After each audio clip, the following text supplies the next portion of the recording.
Some of your critics say that you have no real purpose in mind when you write a song except to shock people. Is that true? No, you know that's not true. You've heard the songs, haven't you? Yes. Well, you know that's not true then. I think Puff the Magic Dragon and the Tambourine Man were considered by some to be endorsements of marijuana smoking. Well, I didn't write Puff the Magic Dragon. That's horrible, you know, that's whatever that is. I didn't write that. And Mr. Tambourine Man, there's no marijuana in that song. I've never heard it before. Well, the funny thing about regret is it's better to regret something you have done than something you haven't done. Oh, and by the way, if you see your mom this weekend, can you make sure... Oh yeah, your mother did die. I'm sorry. Yeah, no, I know, in January. No, I forgot. Tell her what? No, I was just doing a bit. Anyway, I have to, yes, I forgot. I'm sorry about that. Anyway, I'll talk to you soon. Okay. Yeah. Thanks. How you doing? We're going to do something a little different tonight. We're going to talk about Bob Dylan. And, yeah, if you're a punk rocker, or just, you know, someone who's at the, you know, heavy music, or, you know, just was curious about Bob Dylan and never, you know, maybe was put off by his voice or his vocals. But also are just, you know, kind of sick of, or just need something different and new to listen to that's old. And some of it may be relevant, especially nowadays. And, yeah, there's a lot there. And so we're going to just kind of go through some of the records. And I'm not going to keep these sunglasses on because I have stuff I wrote here to read. And I obviously can't read with these. I mean, you know, it's just because, you know, he has these sunglasses on some of these records, doesn't he? I don't know. Whatever. Just leave me alone. Sometimes you got to do a bit.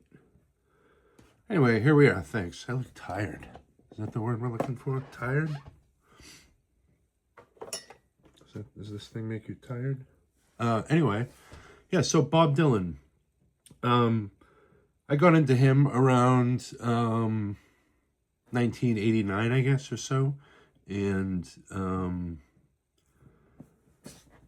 the same time I was getting into the Grateful Dead. And you know, Bob Dylan was one of those people who, you know, the Dead did a lot of their songs. But I also started playing guitar sort of more seriously around this same exact time. And one of the first songs I actually learned was off of one of the records we're going to talk about here, Highway 61 Revisited. The song is called Queen Jane, approximately. And that was one of the first songs I learned to play on guitar. And then I learned a bunch of his stuff. And, you know, I still have the same... I've had a bunch of Dylan songbooks, but this is one that I've had since, you know, probably 1990. But this has everything. You know, it's got, I don't know, 50 songs in here. You know, mostly from the it looks, I guess it goes through bringing it all back home, up to that era.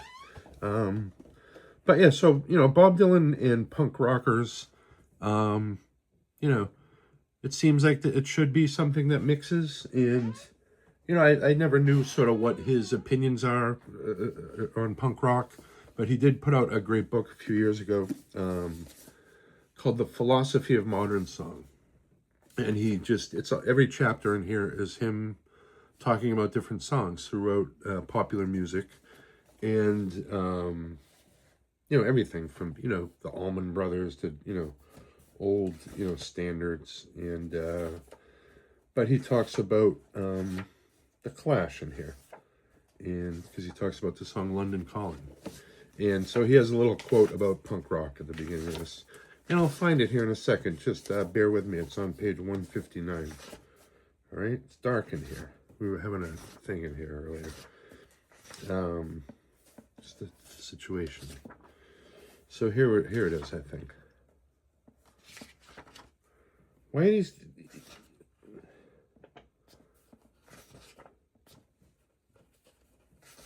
We'll probably edit this part out, all right? Because they make these numbers on these pages so small. And you got to think, like, the person that's reading this is going to be 60 fucking 2 years old. Like, who's reading this? Anyway, I found it. So he talks about the song London Calling by The Clash. And he opens it with, punk rock is the music of frustration and anger, but the Clash are different. Theirs is the music of desperation. They are a desperate group. They have to get it all in, and they have so little time.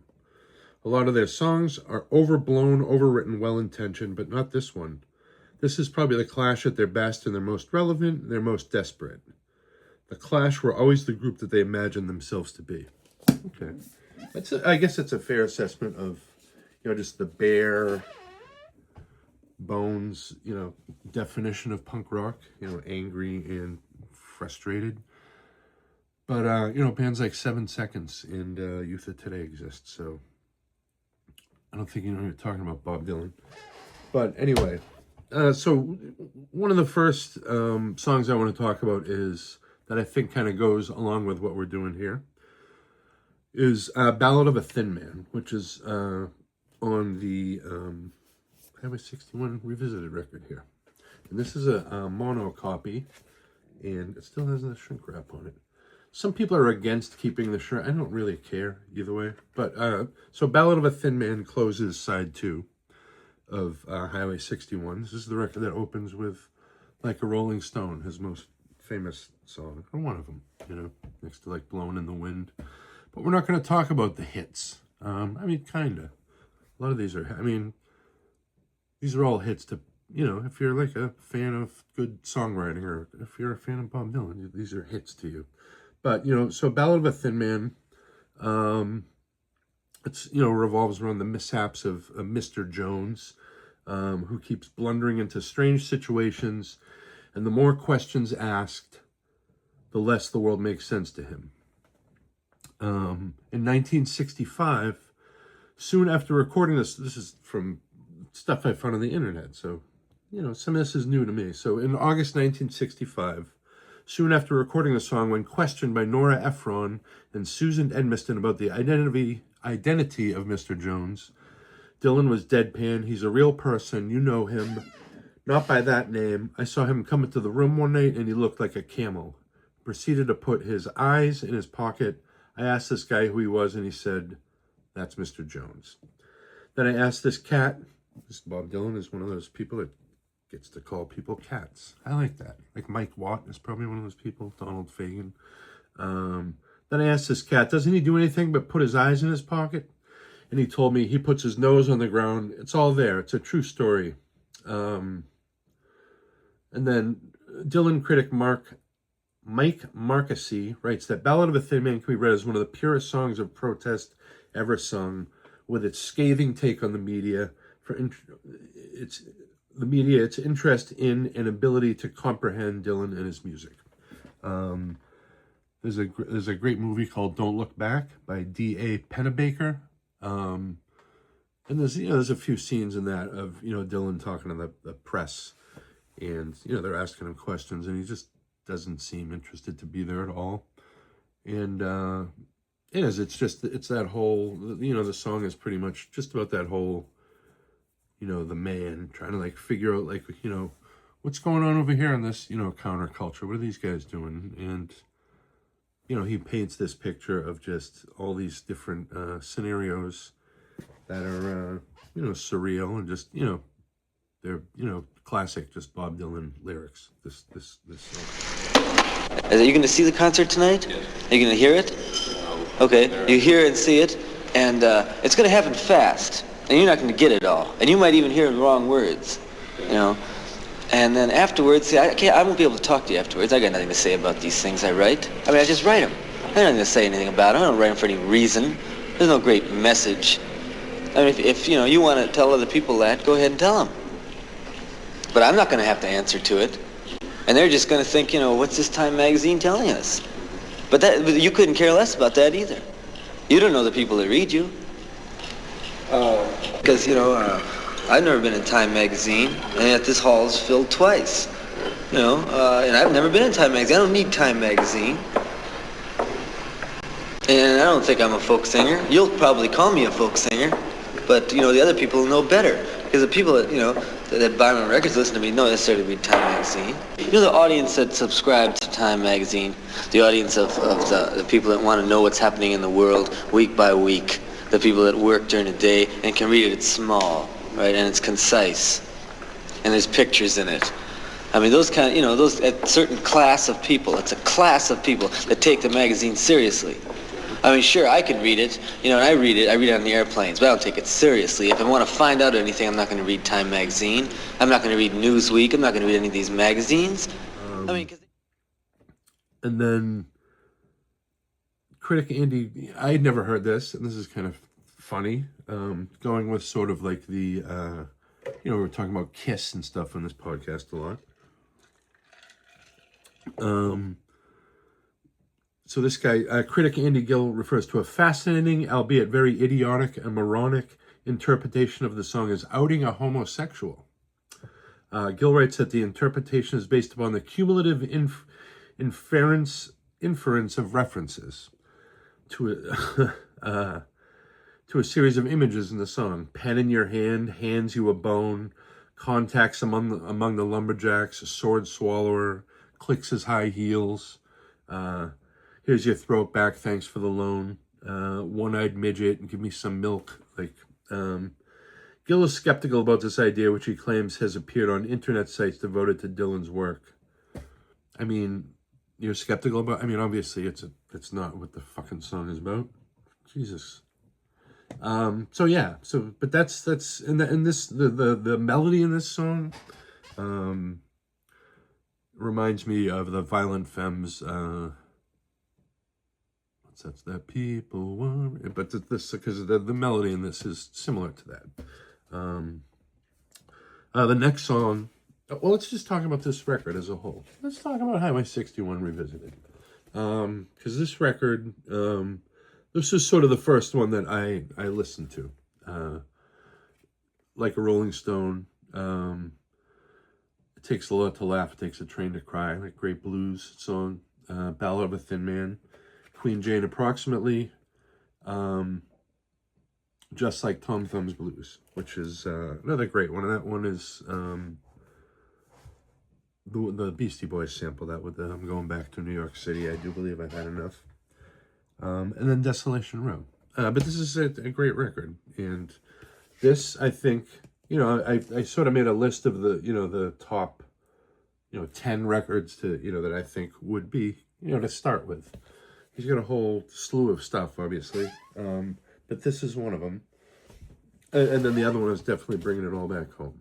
This is a stereo copy. I think this is probably I don't think it's a later pressing, because it's one of those ones where this is like an actual label on there. It's like a sticker, the back thing. You know what I'm talking about? Can you see what I'm talking about? But Bringing It All Back Home. It's a good one. Subterranean Homesick Blues opens this one. This is the one where there was well, I don't know if they call those. No, I know that they didn't call those videos, but that thing where he's standing in the alley with the cards that have the lyrics to the song, that's this song.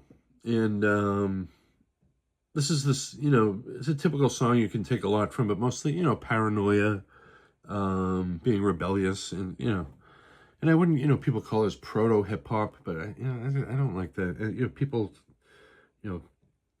say that about this song, or REM's End of the World, which is similar in vocal styles, where they're just kind of reading something off. But this song acts as a warning to youth regarding the traps of conformity. 20 years of schooling, and they put you on the day shift, and the dangers of the establishment. Better stay away from those that carry around a fire hose.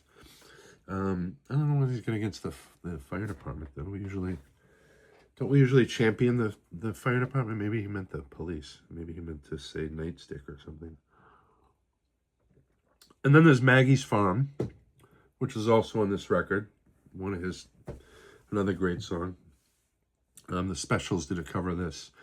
And this is the version on this is recorded in one take, which I didn't know. I found that out recently. And while on the surface this one is about rejecting the humiliating conditions set by Maggie, working on a farm. Her brother, her family have these, very unreasonable expectations, to put it lightly. Especially, but also, it can be read as like him just sort of wanting to be free from expectations of the folk music scene, because this is around the time when he did the song at Newport Folk Festival. And, and especially with lines like, I got a head full of ideas that are driving me insane. He has all this stuff he wants to do, but, this, folk scene to him is very restrictive, and there's, a lot of rules, and, this is how it should be. So this is, you can read this both ways, But so this song was performed at the Newport Folk Festival. And that's the, the famous one where people, because you went electric. And, but, it's argued, by some people that it wasn't really that the fact that he went electric, it was that the actual sound there wasn't very good. And also, he played it like more faster and aggressive than the version that's on the record, which is, the song is pretty fast and aggressive. I mean, it's not aggressive on this record, but it's an upbeat number. It's an upbeat number. And then, Mike Bloomfield plays this like ripping guitar solo in the middle of the song. So people there were, you imagine these, folk music people from New England or from all over the world. I was thinking of going to the Newport Folk Festival this year. I don't think I'm going to. 99.9% won't, but it's like an hour from me. I've never gone, and there was some people there this year that I wanted to see. I can't remember any of them at all whatsoever right now, but yeah. Anyway, let's move on. But so when he played this at this festival, many accounts suggest the problem was largely due to poor sound. Pete Seeger, who was often cited as one of the main opponents to Dylan at Newport 65, claimed in 2005, there are reports of me being anti-him going electric at the 65 Newport Folk Festival, but that's wrong. That's a weird choice of words, anti-him. What? But that's wrong. I was the MC that night. He was singing Maggie's Farm, and you couldn't understand a word because the mic was distorting his voice. I ran to the mixing desk and said, fix the sound. It's terrible. The guy said, no, this is what the young people want. And I did say that if I had an axe, I'd cut the cable. But I wanted to hear the words. I didn't mind him going electric. Okay, Pete Seeger. Thanks for clearing that up. 58 years of confusion has been solved by Pete Seeger back in 2005. Who knew? I didn't. Let's talk about the song Positively 4th Street. So, when I talk about, like, just the reason I'm even doing this or why I even remotely have, like, punk rock connected to this, is because of songs like this. Because this is, like, a perfect, like, this would be called, like, considered a diss track nowadays, which is a cringy thing to say. Let's have some of this, rinse this filth out of our mouths. This is that hot water lemon thing, a little sugar in there. And this is the espresso. Slow it down, buddy. We're talking about Positively 4th Street. So this song is recorded in between Highway 61 and Blonde on Blonde. And it's sort of continuous theme from, the last song we were just talking about, or Maggie's Farm. But more directed at his critics. There's dispute with, with a lot of these songs, who these songs are about, why this song is called Positively 4th Street, and that's one of the things I had never really looked into, so, that was one of the things I looked at. And this song, too, is one of those songs that has one of my favorite, like, tropes in music is when, and I think I talked about this on one of the recent episodes. I remember talking about it recently, either with someone or on here. But when a song is very upbeat and, jumpy, but the lyrics are really dark, this song is one of those. Because, it begins with you got a lot of nerve to call you my friend. It's like, you got a lot of nerve to say you are my friend. And then it's, when I was down, you just lay there grinning or, whatever he says. And that's like, I'll stop. Sorry. It's a great song. But yeah, the whole song is just like, yeah, buddy, I thought we were friends. What's going on here? So I think, if you're like a punk guy, you can relate to that, Stabbed in the Back by Youth of Today, all those Biohazard songs, Agnostic Front, Madball's whole thing, a lot of those, these hardcore bands, that's like a thing. And this would be one of those songs. So there's uncertainty about which, I was talking about 4th Street, the title, and many scholars and fans have speculated that it refers to more than one. New York City's 4th Street is at the heart of Manhattan residential district, Greenwich Village, where Dylan lived. This area was central to the burgeoning folk music scene of the early 60s, which centered around Dylan and many other influential singer-songwriters. For example, Gertie's Folk City was originally located at 11 West 4th Street. However, the song may also concern Dylan's stay at the University of Minnesota in Minneapolis, where 4th Street Southeast is one of the main 2 roads crossing through that part of the campus known as Dinkytown. Ugh. What the hell is that? Is that camera moving? Where Dylan lived and performed. The song is generally assumed to ridicule Greenwich Village residents who criticized Dylan for his departure from traditional, like it happens in any world of music. When someone decides to do something a little different or get popular, people, fight back against that, Metallica, the Black Album, Bob Dylan at Newport, the same deal, right? And then a lot of people took offense to this song because, of course, it's probably a small, pretty tight-knit scene, even, when he was, pretty popular already at this point. But I imagine a lot of people are like, but I think that song's about me, dude. I don't know. Yeah, I think it's about, so it's kind of funny that you could troll people like that.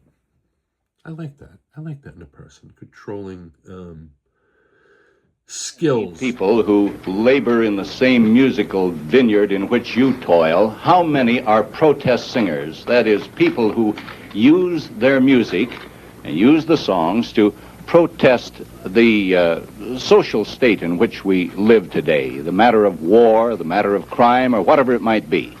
How many? Yes. Are there many who do? Yeah, well, I think there's about 136. You say about 136? Or do you mean exactly 136? It's either 136 or 142. How many? So also on Bringing It All Back Home, there's a little ditty that closes. No, it doesn't close the record. It's the second to last song on here. It's called It's All Right, Ma, I'm Only Bleeding. And, maybe one of his darkest, maybe one of his best acoustic songs. A dark take on society, and always, to me sounded like a sort of letter to like a ma, like a figure while he's sort of dying or, on his deathbed. Essentially just shrugging away all of the bad things in the world, whether, there's nothing I can do about it at this point. It's a pretty cynical way to go out. And this, has that line, well, here it is. Essentially shrugging away all of the bad things in the world with nothing I can really do about that now. Whoever's not busy being born is busy dying. Is widely cited as a call to constantly grow and change rather than accepting a stagnant, dead existence. Which, I can get behind that. Dylan's anger at what he sees as the hypocrisy, commercialism, American culture, Dylan's preoccupations in the lyrics extend beyond socio-political political commentary and touch on urgent matters of personal experience, the challenge to live and grow in the face of uncertainty. He not busy being born is busy dying. I do like that. It sounds kind of like a tired cliche at this point, but I think that's a pretty good philosophy to go by. Especially, if you've been in any kind of situation where you've looked at your mortality in the face. I'm not going to tattoo it or put the bumper sticker, but just let me have my little thing. I'm sure you have some stupid saying that you have. Live, laugh. Fucking LL Cool J or some shit. Hurricane from the Desire album. I don't own the Desire record, which is from 1975, and that's a good record. That's probably the last of his. Here's the thing: I'm going through his records, and I'm looking at it, and it's every record on here is from the 60s, and then a couple from the 70s here, but then none from the 80s. When I listen to his catalog of stuff, I always ignore that, and and there's a lot of good. I have like just Spotify up with all his records listed here, but there's Street Legal, Slow Train Coming, Save. I think a lot of these are the cover. I mean, have you seen the cover of Shot of Love? I'll put it on the thing. And you'll go, yeah, I probably wouldn't check that one out either, dude. No. Or Empire Burlesque, the cover of that. Like, why would you listen to that? It looks like, put it up on the thing. Infidels, that one's pretty good, if I remember correctly. But then Oh Mercy and Under the Red Sky from 1990, those were actually pretty good. He did the record with the Grateful Dead, which is funny because, so the Grateful Dead cover a lot of Dylan songs, obviously. And Jerry Garcia did a lot of them on his own. Which, if we're really going to get down to brass tacks, I think the Bob Dylan songs that he does without the Grateful Dead, 100% better than the ones he or Bob Weir does with the Grateful Dead. It's just how it is. He does stuff from Blood on the Tracks. He does like an amazing version of Simple Twist of Fate. And then like just one of like the most like heartbreaking versions of I Shall Be Released is on the I have the box set over here. It's like the Jerry Garcia Band live record from 1989, but he does that. He also does Tangled Up in Blue on that.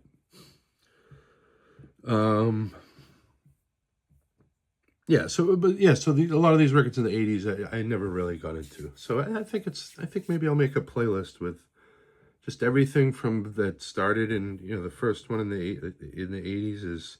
I'll start with Street Legal from 78 because I don't know that one that well. Slow Train Coming, yeah, and then just see what I find because I remember Slow Train Coming being pretty good, and then that Under the Red Sky. But anyway, all of these are from the 60s, and then I got Time Out of Mind from 1997 on here. But the Desire, so the song Hurricane, is about. It's a protest song dealing with the wrongful murder conviction of boxer Reuben Hurricane Carter. They made a movie about it with Denzel in it. And it's just him talking about the false imprisonment of this guy as a result of systematic racism and police profiling, planting evidence, manufacturing evidence, that kind of stuff.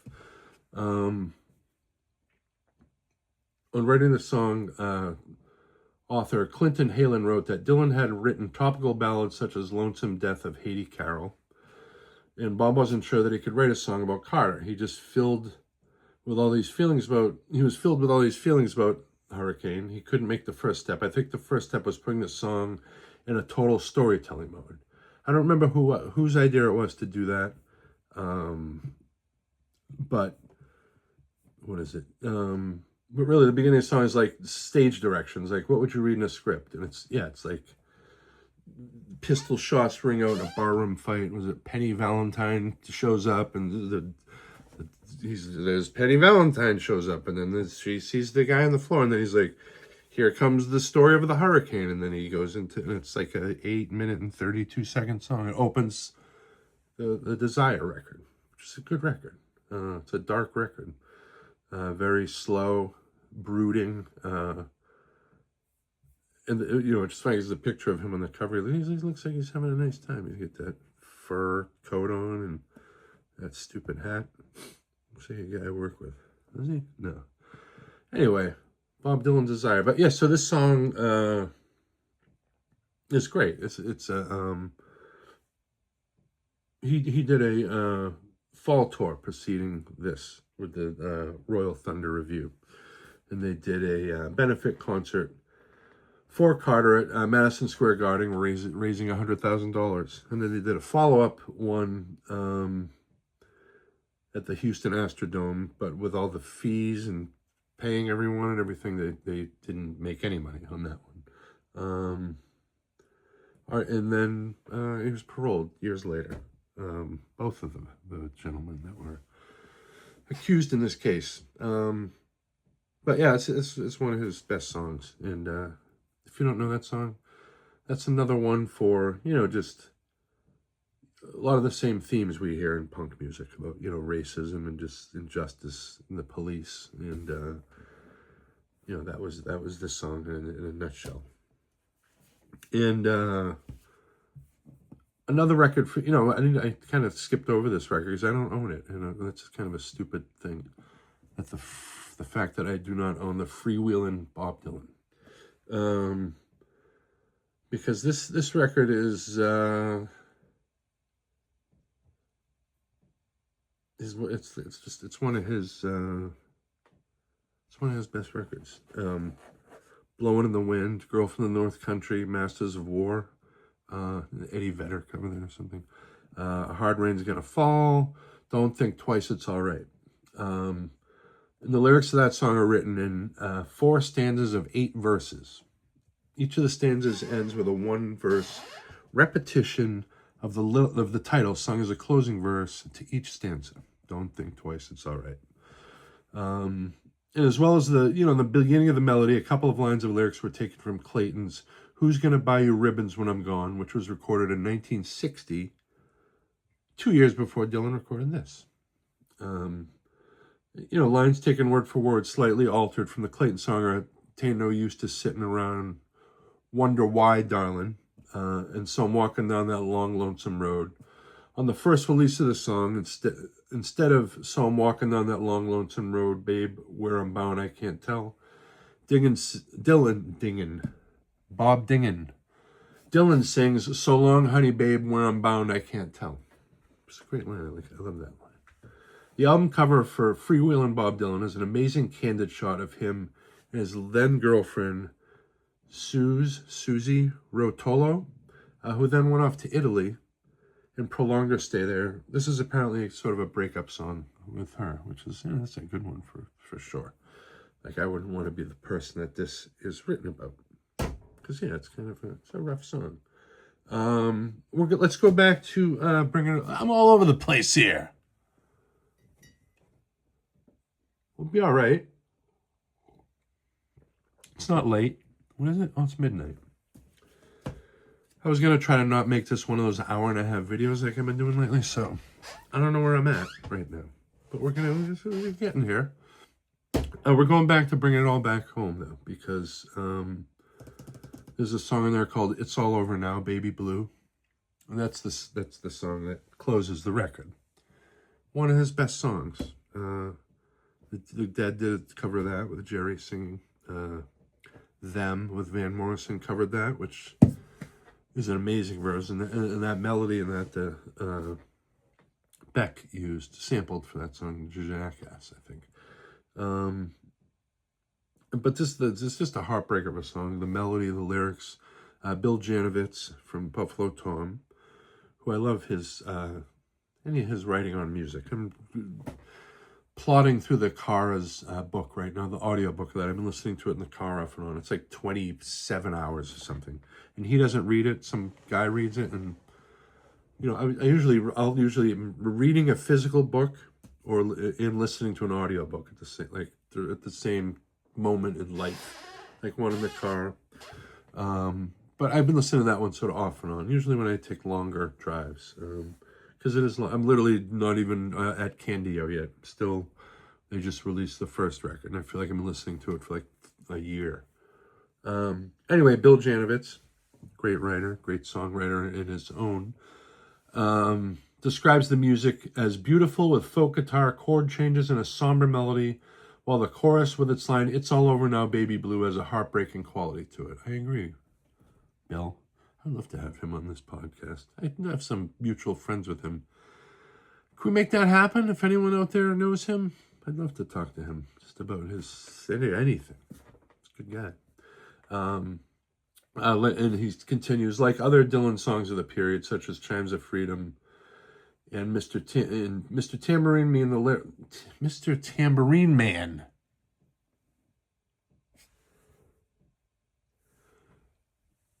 The lyrics of It's All Over Now, Baby Blue bear the strong influence of symbolist poets such as Arthur Rimbaud. Lines such as "Take what you have gathered from coincidence" reflect the I Ching philosophy. The song was described by Q Magazine as the most toxic of strummed kiss-offs, with not a snowball's chance in hell of reconciliation. I agree. It is pretty like, beat it, you know. But it's also just a gorgeous song. Dylan later describes the song as, "I had carried that song around in my head for a long time, and I remember that when I was writing it, I'd remembered a Gene Vincent song. It had always been one of my favorites, Baby Blue. When I first met my baby, she said, 'How do you do?' She looked into my eyes and said, 'My name is Baby Blue.' It was one of the songs I used to sing back in high school. Of course, I was singing about a different Baby Blue." So yeah.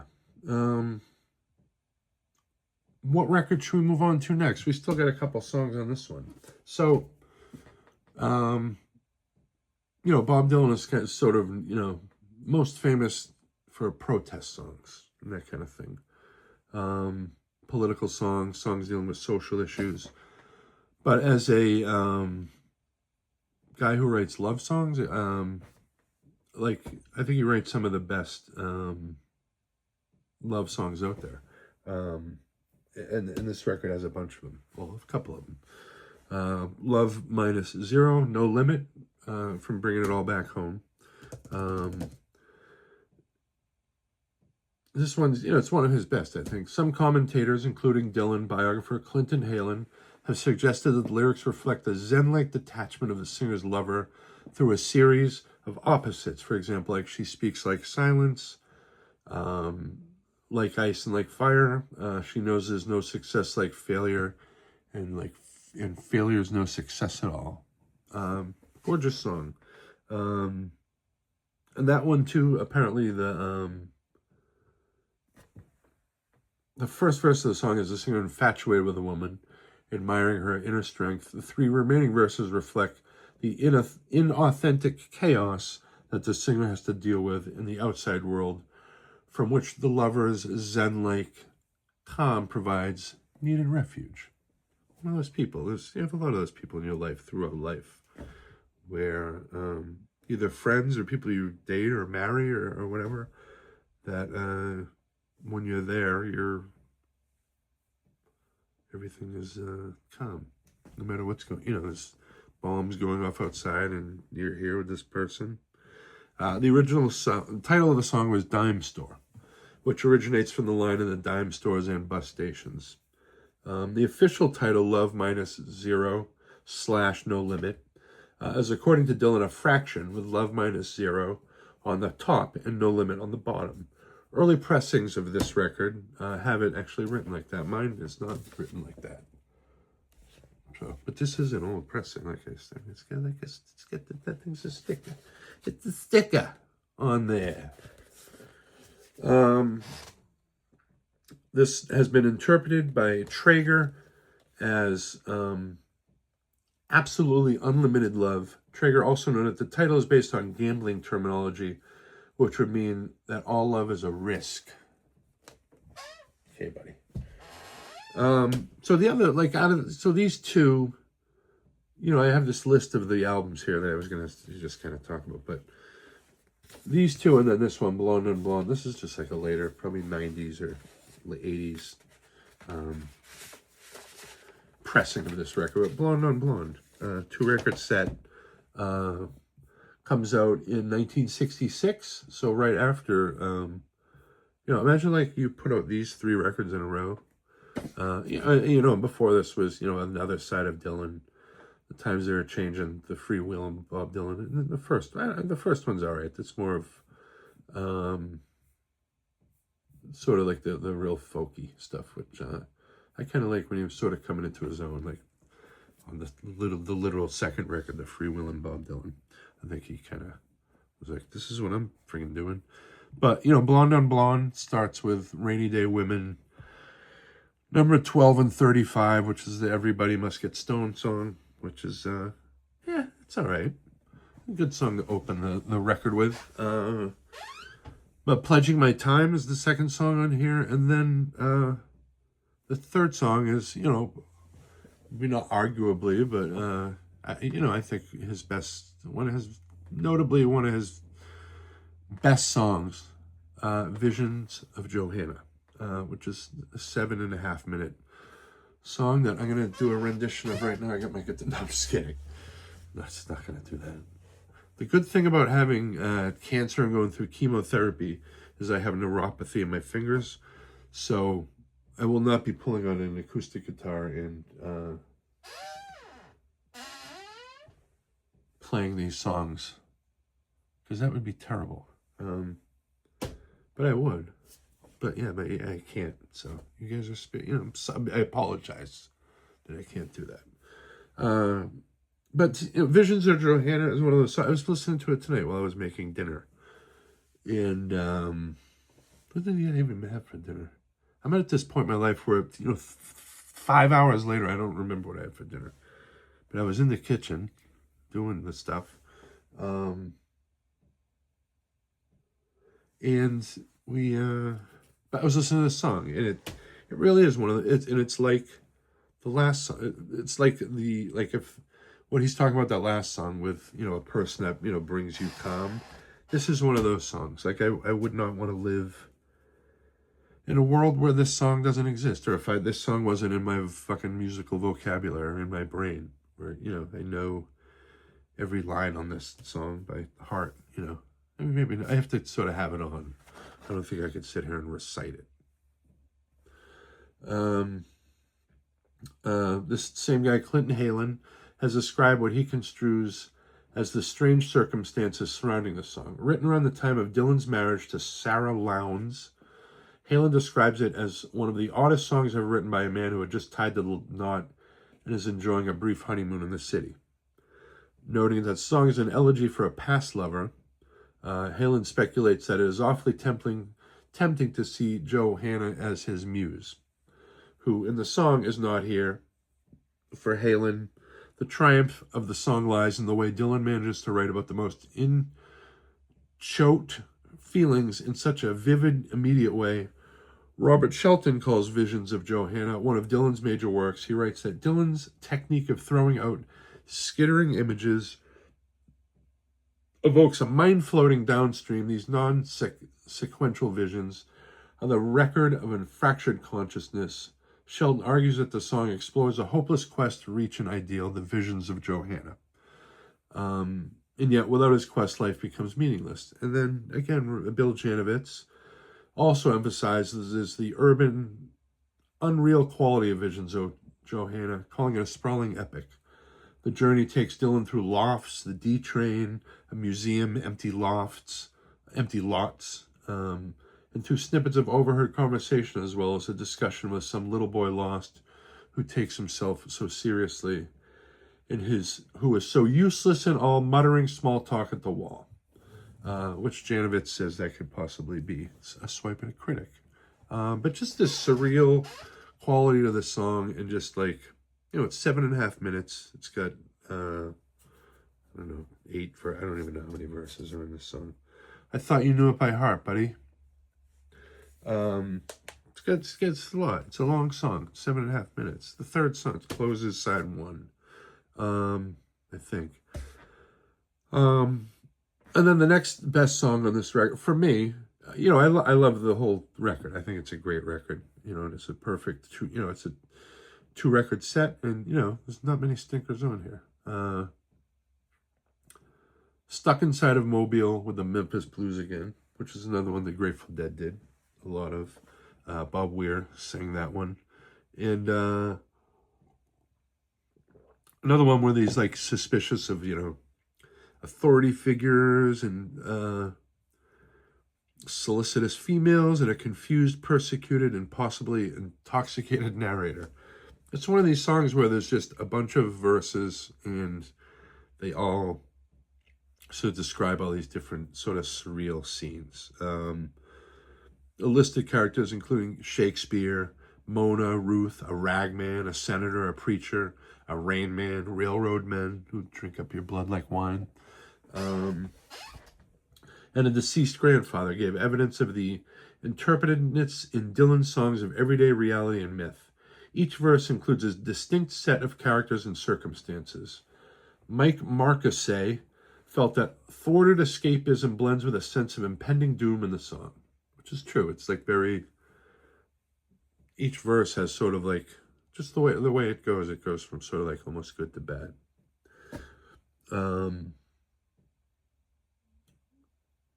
Dave Margocius considered the song, which he called a surrealist, frenetic blues, to be one of the 4 outstanding tracks on the album. I wonder what his other. Why don't you tell us what the other 4 were? I'll tell you what mine are. Visions of Johanna, this one, and then what? He said 4 other ones? I don't want to do this. What the fuck are we doing? Finish the thing. And Paul Williams named the track as his favorite album from the album when he wrote in Crawdaddy in 1966. That it was a chain of anecdotes bound together by an evocative chorus. Oh, mama, must this really be the end? To be stuck inside of Mobile with the Memphis Blues Again. My band Presley, I stole I kind of, what do they call that? I don't know. But one of the lines, the line is, now I'm stuck in Providence with the Memphis Blues Again. Stupid, whatever. Yeah, it was really cool. I probably had these on when I wrote that. Right? What else do we have here? We got some other songs, right? Do we have any other ones listed here? I don't think we do. No, we do. So the other record here, Another Side of Bob Dylan. This is one of the older ones. This one's good. I wouldn't put it in my the top. So the top 10 I have here are, let's see, Free Will and Bob Dylan, Another Side of Bob Dylan. Yeah, I guess this is on the list. Who knew?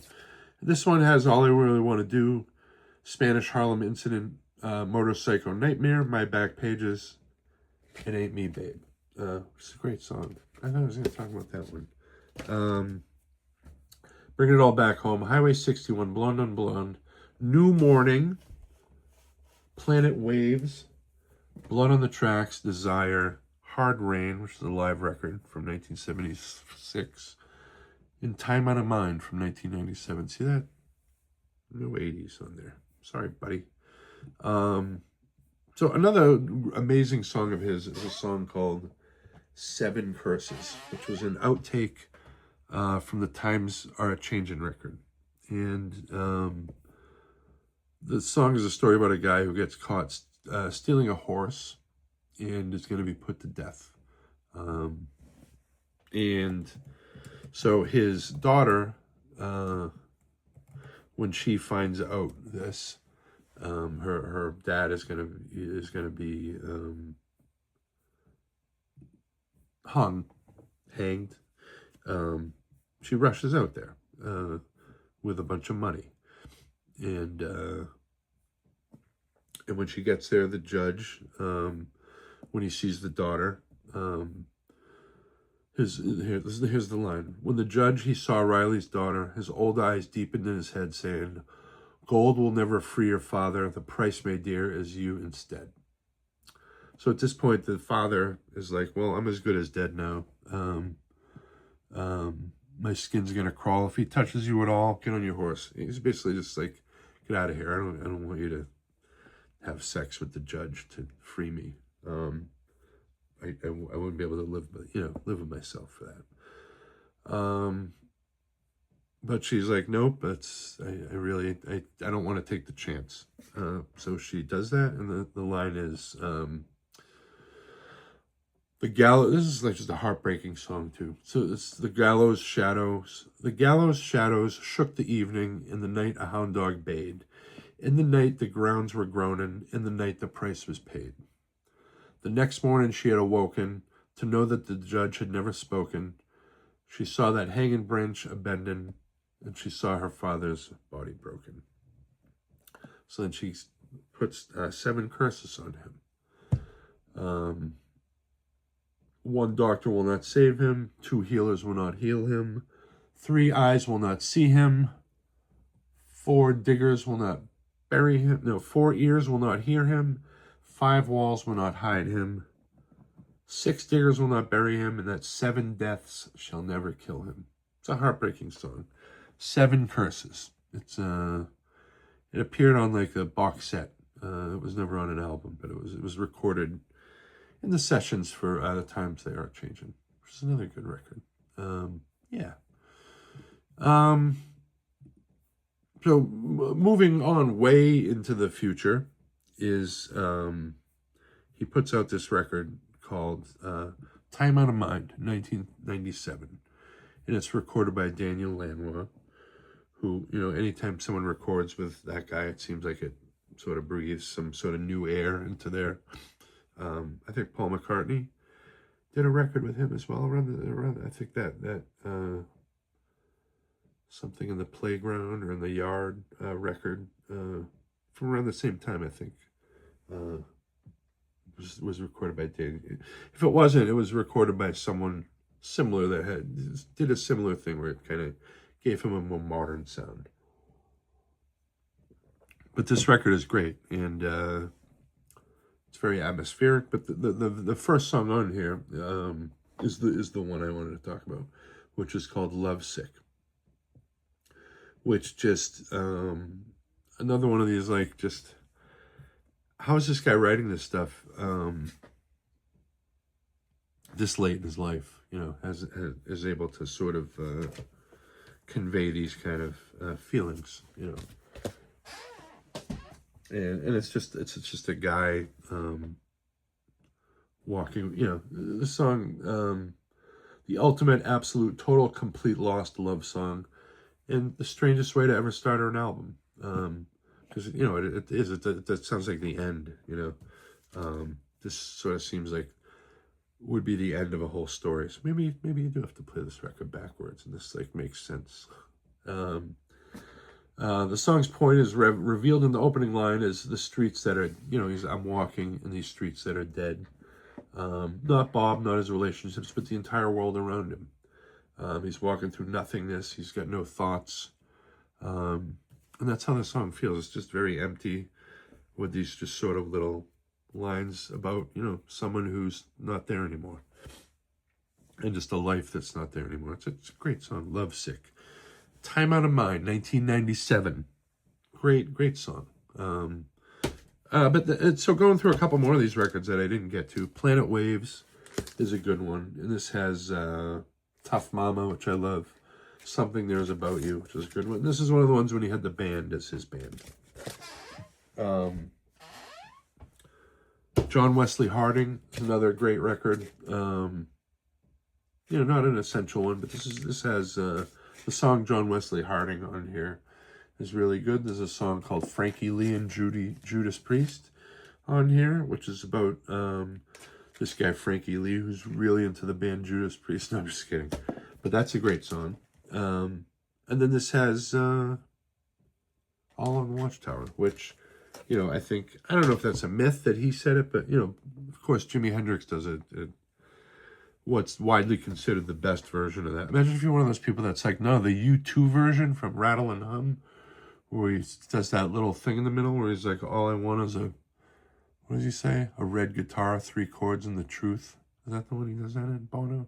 I like you too, but sometimes, let's snip it, buddy. Let's play the song. The Edge wants to go home and fucking take that thing off his head. Squeezing his fucking brain.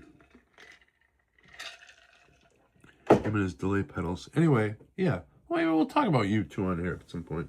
But yeah, that cover, But his, I mean, obviously Dylan's version is great too. So what are you gonna do? And then there's a lot of great live records, but I think the best live stuff is that record Hard Rain I mentioned, which was recorded, I think it's like 1970. It's a lot of the stuff from let's see, Hard Rain Live, Maggie's front, but he does these a lot different. I Threw It All Away, You're a Big Girl Now from, oh yeah, we didn't even talk about that record. Let's go back. We're going to do one more record because I feel like I've already been talking for an hour. I was like, yeah, I'll do a thing on Bob Dylan. It'll be 20 minutes long. I'll just blast through it. Punk rock.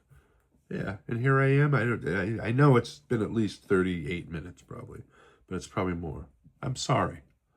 Sometimes I don't shut up, but the album Blood on the Tracks, we talked about that briefly. Simple Twist of Fate, one of the greatest love songs ever. This one is just pretty much all love songs, I think. You're Gonna Make Me Lonesome When You Go. If You See Her, Say Hello. Just like real heartbreakers on this one. And but yeah, punk rock guys, we have a little heart, right?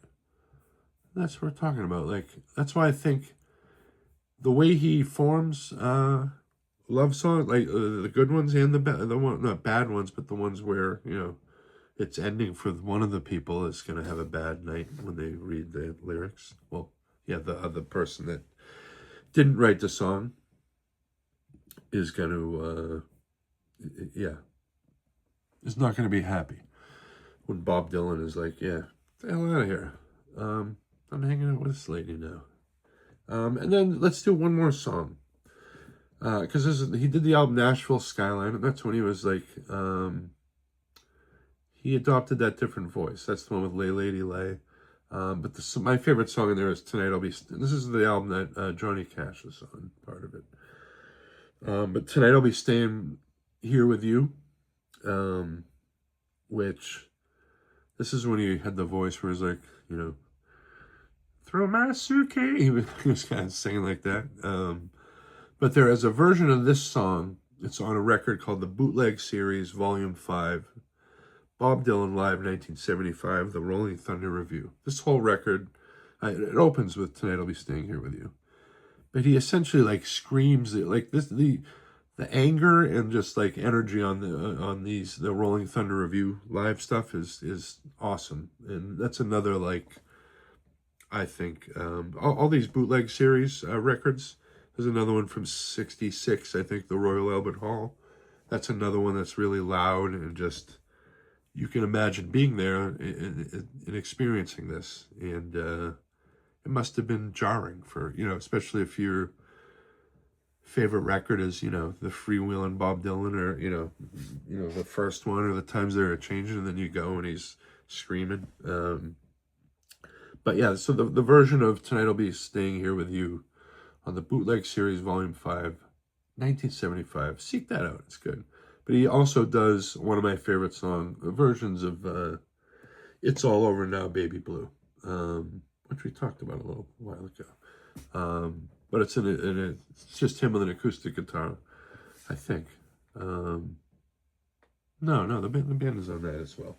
But it's just a great version of that. Like, and he's well known for mixing up, doing different versions of songs where, you go see him and you're like, what song is this?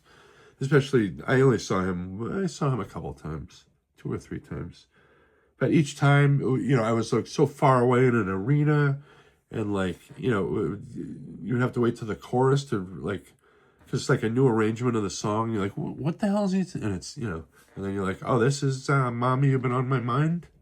Or he's just doing some, Motor Psycho Nightmare. but it's like a reggae version of it or something, you know, whatever. So yeah, he's always a mixed bag to go see. I don't even know if he's still doing as much stuff at this point. He's like putting out traditional Christmas albums and stuff like that now. But good for him. So yeah, I don't know if this accomplished anything, but you know, I thought I would just let you know there's some good stuff on Bob Dylan out there. I have these other books here, but you know, I've been talking too long, so we're not going to go through all these.